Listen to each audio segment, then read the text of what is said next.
بسم اللہ الرحمن الرحیم۔ آج میں آپ کو دو چیزیں ایک ہی سٹنگ میں بتاؤں گا۔ ایک is regarding the civil law and the second one is regarding the criminal law. اچھا، آپ جانتے ہیں کہ جب بھی سول قانون کے مطابق سیکشن 100 ہے سی پی سی کا، جس کے تحت اگر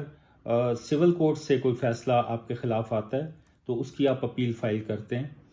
اور اس اپیل کے خلاف آپ جو ریمیڈی اویل کرتے ہیں دیٹ از سیکنڈ اپیل۔ اس کو ہم اپنی زبان میں، قانون کی زبان میں سیکنڈ اپیل کہتے ہیں، اور that second appeal lies with the high court. تو جو اس میں سمجھنے کی بات ہے وہ یہ کہ سیکنڈ اپیل کس وقت لائی کرتی ہے، یعنی اگر سول کورٹ آپ کے خلاف فیصلہ دیتا ہے، آپ ڈسٹرکٹ کورٹ پہ جاتے ہیں، ایڈیشنل ڈسٹرکٹ جج کے پاس، وہاں پہ آپ کی اپیل سنی جاتی ہے، اور جب ہائی کورٹ میں آپ آئیں گے سیکنڈ اپیل میں تو وہ کون سی گراؤنڈز ہیں جس میں سیکنڈ اپیل لائی کرے گی، ادروائز سیکنڈ اپیل کی کوئی قانونی حیثیت نہیں ہوگی۔ تو جو تین چیزیں ہیں اس میں دے آر ویری امپورٹنٹ، کہ جب بھی ڈسٹرکٹ جج کا فیصلہ that is contrary to law, number 1، number 2، اس میں the district judge has failed to decide some material issues، اور ایسے ایشوز آف لا وہ چھوڑ جائے کہ which are very important for the decision of the case۔ اور تیسری چیز جو ہے that is، اگر ڈسٹرکٹ جج اپنی اپیل میں while deciding the appeal کوئی بہت ہی relevant law which is prevalent under CPC اور which is prevalent under any other law، اگر وہ چھوڑ دیا جائے تو پھر second appeal before high court جو ہے، ہائی کورٹ اس میں انٹروین کرے گا۔ ادروائز فرسٹ اپیل کے جو میرٹس ہیں، یعنی اس کی جو شہادت ہے، اس کی جو فیکٹس جن کو ثابت کیا جانا ہے، وہ اگر ان تین چیزوں کے علاوہ سیٹل کر دیے گئے ہیں، صرف اس وقت سیکنڈ اپیل ہائی کورٹ میں لائی کرے گی۔ ادروائز ہائی کورٹ میں سیکنڈ اپیل کا جو جیتنے کا جو پرسنٹیج ہے، یا جیتنے کی جو اس میں وننگ پاور ہے، وہ بہت ہی مائنیوٹ اور بہت ہی ڈیمینشڈ ہوگی۔ تو سول لا میں سیکشن 100 کے اندر سی پی سی کے سیکنڈ اپیل کا جو کانسیپٹ ہے دیٹ از اویلیبل، اور 101 جو میں ہے اس میں یہ بات بڑی صاف لکھ دی گئی ہے کہ یہ تین چیزیں ہیں، اگر ان کے پریمیسز کے اوپر سیکنڈ اپیل آپ فائل کریں گے تو you have got a chance to win. تو یہ جو کیس میں آپ کو آج بتا رہا ہوں ایس سی ایم آر کا، یہ that has been drafted by Justice Syed Mansoor Ali Shah, اور انہوں نے ایک باقاعدہ پورے کے پورے جو بحث کے بعد ریلیونٹ پروویژنز ہیں اس چیز میں وہ طے کر دی ہیں۔ اور اس کیس میں basically an agreement to sell was there between the parties نے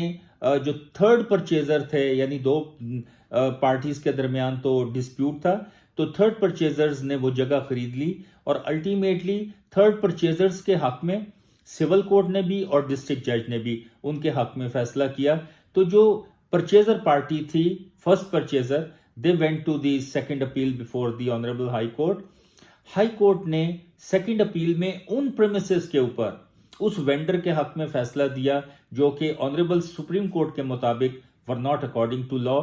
اور چونکہ وہ فیصلہ دیٹ واز ناٹ کنٹرری ٹو لا، اور اس میں جو شہادت ریکارڈ ہوئی کوئی بھی میٹیریل بیسز اس شہادت کے مس نہیں ہوئے، اور کسی بھی ریلیونٹ قانون کے اگینسٹ وہ چیز نہیں تھی، تو سپریم کورٹ نے ہائی کورٹ کا وہ فیصلہ سیٹ اسائڈ کیا، اور جو پیرامیٹرز تھے سیکنڈ اپیل کے وہ پورے کے پورے جو ہیں وہ they have been determined by the honourable supreme court of Pakistan. تو یہ میں آج آپ کو ایک پارٹ اس کا میں نے آپ کو بتایا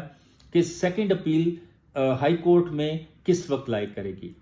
دوسرا کیس میں آپ کو ایک فوجداری مقدمہ اس کے بارے میں بتانے لگا ہوں کہ جو لفظ غیرت ہے، یعنی غیرت کے نام پہ اگر کوئی قتل کیا جائے، یعنی آپ نے ان حالات میں، ذہن کے ان حالات میں قتل کیا جس میں کہ you didn't have any other option, آپ نے وہ ایکٹ کیا ہی اس لیے کیونکہ آپ دماغ کی اس حالت میں تھے کہ جہاں آپ اپنے آپ کو روک نہیں سکتے تھے۔ تو اس کیس میں ایک لفظ ہے that is called diminished liability. اب the word diminished liability that's coming out of the homicide act جو انگلینڈ میں prevalent ہے 1957 کا, this word diminished liability is coming out of it. diminished liability کا مطلب یہ ہے کہ اگر 302B میں آپ کو کیپٹل پنشمنٹ کی سزا ہونی ہے قتل کے جرم میں, تو اگر یہ ثابت کر دی پروسیکیوشن کہ یہ جو کیس تھا that was coming out of mental state of mind کے جہاں پہ غیرت کے نام کے اوپر, مثال کے طور پہ آپ نے یا کسی نے یا اس شخص نے اپنے بہن کو کسی مرد کے ساتھ قابل اعتراض حالت میں دیکھا, اب وہ قابل اعتراض حالت اور اس میں شہادت بھی بالکل اسی طرح ریکارڈ ہوئی, اور ڈاکٹر کی جو رپورٹ تھی وہ بھی اسی طرح ریکارڈ ہوئی کہ یہ جو شخص تھا mentally he was in such a state of mind that he had killed his brother, his sister and their paramour, دونوں کو مار دیا قابل اعتراض حالت میں دیکھ کے. تو ٹرائل کورٹ نے اس کو سزائے موت دی, لیکن سپریم کورٹ نے اس کیس کے اندر اس شخص کو ڈیمینشڈ لائبلٹی کے پریمیسز کے اوپر جتنی سزا اس نے کاٹی تھی, یعنی اس کا مطلب یہ ہوا کہ ڈیمینشڈ لائبلٹی میں 302C کے تحت جتنی بھی سزا عدالت چاہے وہ دے سکتی ہے. تو وہ یہ the word concept of diminished liability is very important. عام حالات میں آپ کو پتہ ہے 302B میں اگر کوئی قتل ہوتا ہے یا جرم ہوتا ہے یا مرڈر ہوتا ہے تو you are facing a capital punishment charge, لیکن whenever it is proved in the court through evidence that yes the state of mind was such کہ جہاں پہ the act committed by the person وہ اپنی normal liability جو criminal liability ہے اس سے وہ شخص باہر آ جاتا ہے. تو یہ جو ورڈ ڈیمینشڈ لائبلٹی ہے میں نے آج آپ کو اس کے بارے میں بھی بتایا. دس از ویری امپورٹنٹ, یعنی جو غیرت کا قانون ہے ہمارے ملک میں پریویلنٹ کہ آپ ایسے حالات میں قتل کا جرم کر جاتے ہیں کہ جب آپ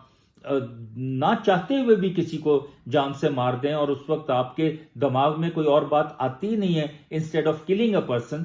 تو یہ میں نے آج آپ کو بتایا. یہ دونوں ہی چیزیں جو ہیں آنریبل سپریم کورٹ نے طے کی ہیں, یہ دونوں پریمیسز. اس کے اوپر بہت ساری ججمنٹس ہیں, لیکن یہ کہ یہ آپ کے دماغ میں یہ رہنا چاہیے کہ the word diminished liability when does it operate, اور جو سیکنڈ اپیل ہے ہائی کورٹ میں وہ کس وقت لائی کرے گی. انشاءاللہ next time again I will come up with some different provision. Thank you very much.